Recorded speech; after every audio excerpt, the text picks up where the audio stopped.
So I'm Scott Fox, and this is the Click Millionaire Show, and I wanted to tell you today about Twitter's new business model. Now, this came out it was released just this morning, but I caught some news of it last night, so I had a chance to read up on it. But Twitter has finally announced how they're going to make money. Now, I know that the fact that Twitter has not been making money has really distressed a lot of old school folks who can't understand why a company with tens of millions of users worldwide is not making money already. They've raised millions of dollars of venture capital. When are they going to get down to business? And it really frustrates old school folks. But Twitter has very consciously taken the path of Google, which was, we're going to do a really good product, make sure everybody likes it, it's really installed and accepted, and then we're going to monetize it. Now, that doesn't always work out, but I'm pretty sure that in Twitter's case it's going to. Although I have to say I have some serious concerns about Twitter as a marketing vehicle, which you can find if you go over to scottfox.com and search on some of the posts about Twitter, including my Twitter has jumped the shark video, which was probably one of the more popular posts I've done recently. And I've got an upcoming post, which actually I'm going to call Twitter's Fatal Flaw. Twitter's Fatal Flaw. Why I think Twitter is less valuable for marketers than it used to be. But today we're talking about the news of how they're going to raise money, how they're going to make money from advertising. So here it is. This is fresh from the New York Times. Reporter Claire Kane Miller, who is a really excellent tech reporter who's done a lot of coverage for the New York Times. She's based in Silicon Valley, I think. And she got the scoop on this, and this came out late last night, and I picked it up, and I wanted to share it with you. So Twitter has announced an advertising program finally, and they're calling it Promoted Tweets. So Promoted Tweets, it turns out, are how Twitter's going to make money. And there are two phases to this plan. And I'll tell you up front, I like the first phase. The second phase scares me, and I think it's going to scare you too. So the first phase is when Twitter users search for keywords, advertisers can buy ads against those keywords, and then at the top of the results, the ad's going to show up. So this is just like what Google does. This was pioneered by a company called Overture, based out of Idealab in Pasadena, which started as GoTo.com, later called Overture, which was bought by Yahoo. And those guys, headed by Bill Gross of Idealab, they pioneered the idea of paying for placement via keyword ads in a search engine. So Twitter's going to take a page from that book.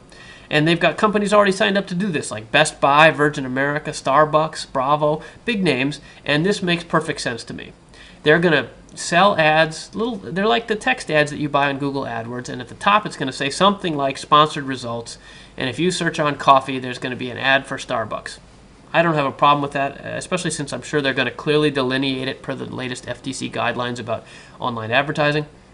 That sounds just fine to me, and congratulations to those guys. I think that's an acceptable and good idea, and I don't think it's going to bother anybody. The problem with that is that I don't think it's going to bother anybody. I don't think, at least to me, I mean, these guys have enough volume at Twitter.com that this is probably going to add up to real money.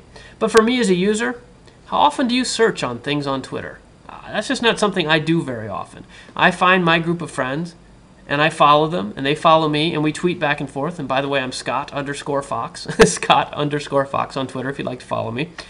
And I just don't see the search as that big a deal. Now, they've obviously run the numbers on this, so it must be a big deal. But I guess I'm talking to you as a fellow online marketer and small business owner, e-commerce website operator. I don't care. So that's fine, I guess. If they want to make money and it doesn't get in my way, that's super. That's like the best kind of advertising model, right? It's not going to get in the way of my tweets. So good for them. Good luck with that. But I just got to say sort of ho-hum. But it's in a good way for Twitter.com. Now, phase 2 I have a problem with. Phase 2 says that when Twitter user searches for a word that an advertiser bought, the promoted message will show up at the top of the results, even if it was written much earlier. No, I'm sorry, that's still phase 1. That's still phase 1. So that's the good point. It's asynchronous. So if I search on coffee today, Starbucks bought the keyword last month, it will still come to the top. That's fine. Sorry, that's not the part that I had a problem with. The part I had a problem with is the next phase of Twitter's revenue plan, where they're going to show promoted posts in a user's Twitter stream, even if a user did not perform a search and does not follow the advertiser. So I might just be tweeting about coffee, and suddenly a Starbucks ad is going to show up in my stream. Now, obviously, I think Twitter has the right to do this. It's their company. It's their service. But speaking as a user, that freaks me out a little bit. Now, they're aware of this. They're going to be inserting things into your personal content stream.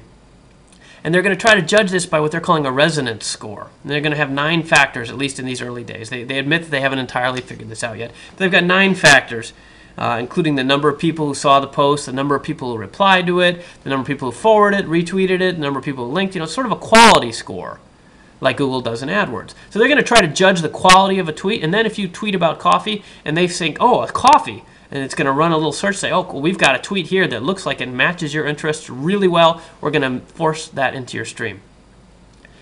That's a little scary if their resonance measure is bad. If their resonance measure is bad, this is going to be spam. You're going to have spam stuck into your stream whether you like it or not. Again, Twitter's a free service. I think it's their right to do that. Does that mean I'm going to like it? Does it mean I'm going to use the service more? Probably not. On the other hand, if the resonance score is good, well, then I might appreciate that tweet. It might be right on target, and that's what we don't know yet. It's a little early. They admit they're still figuring this out, and I think it's their COO, Costello. He actually says, one of the reasons we're not rolling that out right now is because we only want to show tweets that help the user experience. So if they can figure out how to make these very relevant, the ads could be actually helpful in your stream. But if they don't, we're talking about tweet spam. Nobody needs that. There's plenty of that already. So that's the summary for you. If you were interested, that's apparently how Twitter's going to make money. A big mystery of the online marketing and e-commerce space solved thanks to Claire Kane Miller at the New York Times. And if you're listening and watching and using Twitter, you can follow me, Scott_Fox, for more Scott Fox news and upcoming post that I'm going to do about what I think is Twitter's fatal flaw. So stay tuned on the Click Millionaires show. We'll be right back with a little bit more at clickmillionaires.tv.